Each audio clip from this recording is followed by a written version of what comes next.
ஓம் சரவண பவாய நமக. அனைவரும் நலமுடன் இருக்க இறைவனை மனதார பிரார்த்திக்கிறேன். வணக்கம். எதிலும் விவேகத்துடன் செயல்படும் மீனராசி நேயர்களுக்கு இந்த வருட குரு பயிற்சி பலன் எப்படி இருக்கு? இதுவரை குடும்பஸ்தானமான 2ஆம் இடத்தில் இருந்து வந்த குரு பகவான் 1/5/2024 முதல் சகோதரஸ்தானமான 3ஆம் வீட்டிற்கு பயிற்சியாக இருக்கின்றார்.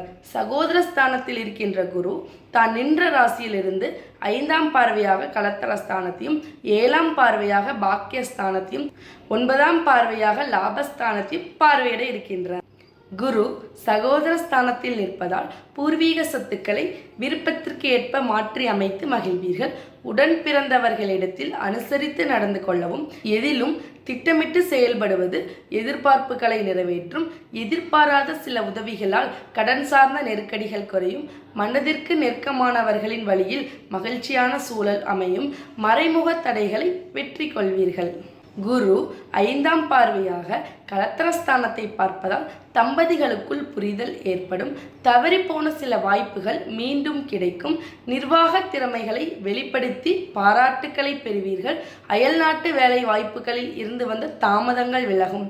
குரு 7ஆம் பார்வையாக பாக்கியஸ்தானத்தை பார்ப்பதால் புனித ஸ்தலங்களுக்கு சென்று வருவதற்கான சூழல் அமையும். தன வரவுகளின் மூலம் பணப்புழக்கம் அதிகரிக்கும்.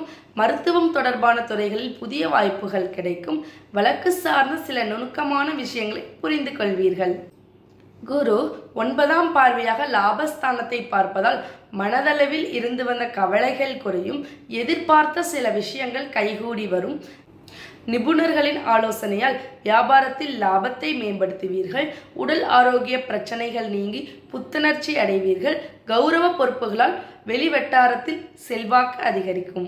மீனராசிக்காரர்களுக்கு இந்த வருட குரு பயிற்சி வெள்ளிக்கிழமை தோறும் மகாலட்சுமியை வழிபாடு செய்து வர முயற்சிகளில் இருந்து வந்த தடைகளும் மனக்குழப்பங்களும் நீங்கி தெளிவு பிறக்கும்.